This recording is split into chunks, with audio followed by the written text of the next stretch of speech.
Assalamualaikum warahmatullahi wabarakatuh. Waalaikumsalam warahmatullahi wabarakatuh. Ini saya ada mau wawancara gitu ya, kaitannya dengan modul 3.1 tentang pengambilan keputusan di 5 EPK. Oh, di 5 EPK. Dengan nilai-nilai kebajikan seperti itu. Nah, ini ada beberapa pertanyaan yang mungkin saya memang harus belajar banyak hal dari Ibu. Saling sharing ini ya. Ya, nggak apa-apa ya Bu ya. Nggak apa-apa. Jadi ini tentang mestinya kan ada ya Bu, kalau di sekolah itu kasus-kasus yang berkaitan dengan dilema etika. Nah, ini selama ini Ibu bagaimana cara mengidentifikasi kasus-kasus yang merupakan dilema etika? Oh gitu. Oke, saya jawab pertanyaan pertama.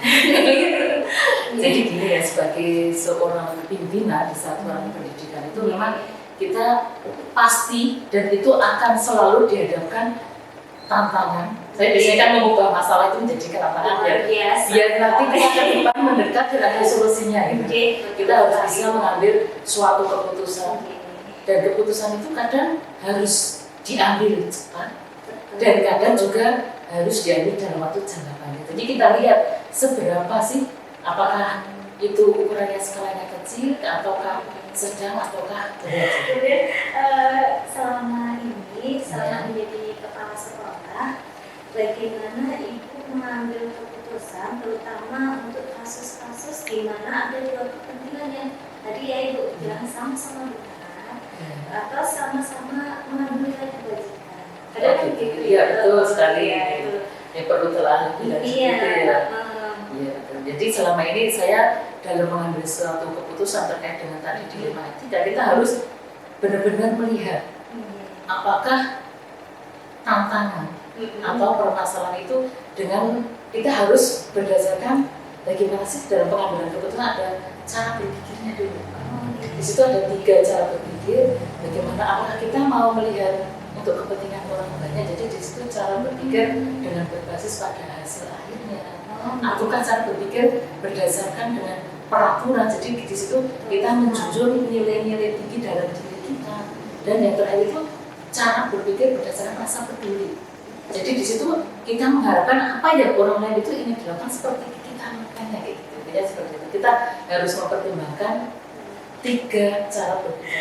Lalu pertanyaan yang ketiga Ibu ini, langkah-langkah atau prosedur seperti apa yang biasa Ibu lakukan dalam pengambilan keputusan seperti itu? Jadi di sini yang pertama itu kita harus menelaah ya, terkait dengan nilai-nilainya dulu, terkait dengan nilai-nilai dari suatu permasalahan itu. Nah, kemudian nanti setelah kita ada nilai itu, kita juga menentukan dari kasus tersebut atau masalah itu, ya mana sih yang terlibat dan fakta-fakta yang relevan yang mendukung terkait dengan permasalahannya itu apa.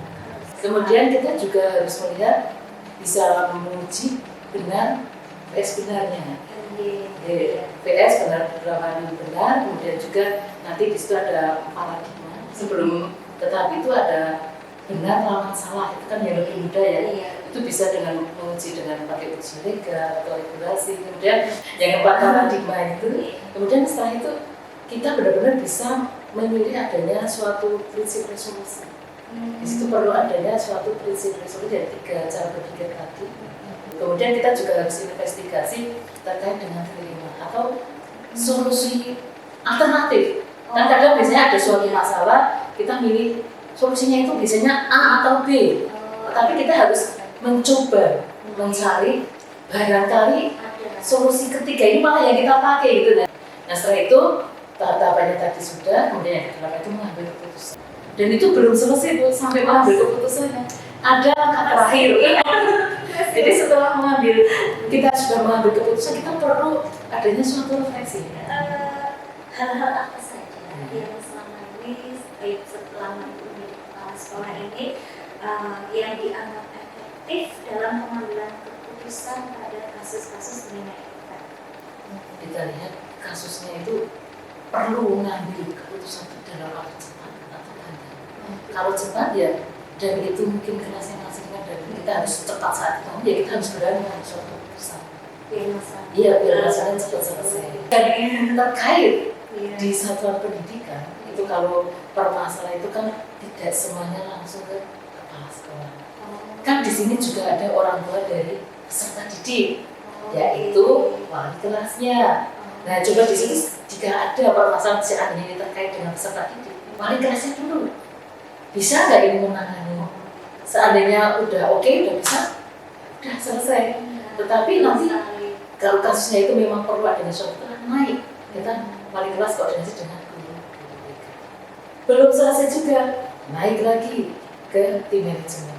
Kemudian kita musyawarahkan di tim manajemen, ada beberapa pertimbangan terkait kasus terutama yang tadi dilakukan, baru nanti dari berbagai pertimbangan saya yang terakhir endingnya, go-nya itu, jadi harus mengeksekusi keputusannya saya ambil. Jadi ada step by step.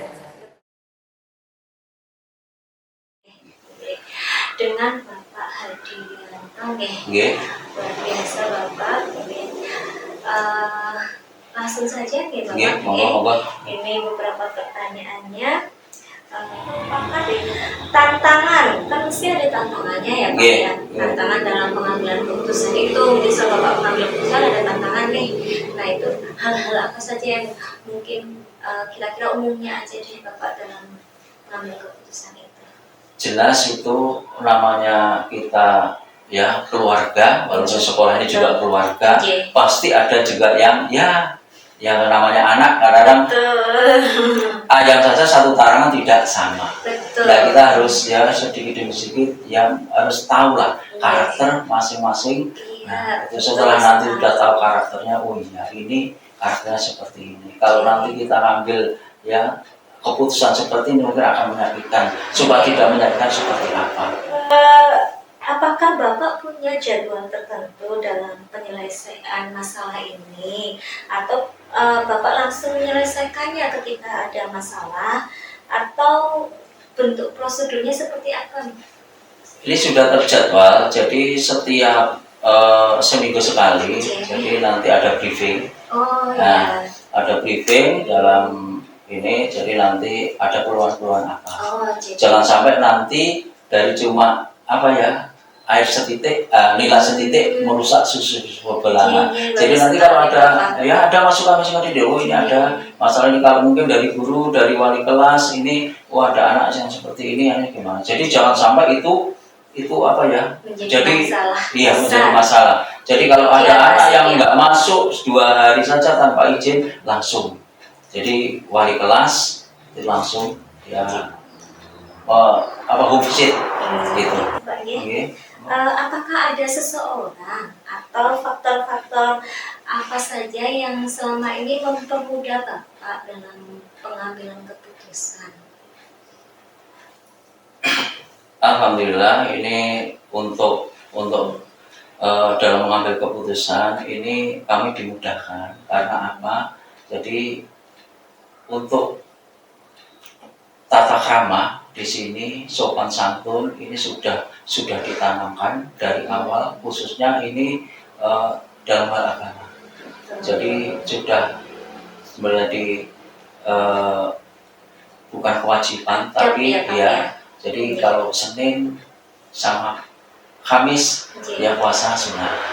Nah itu.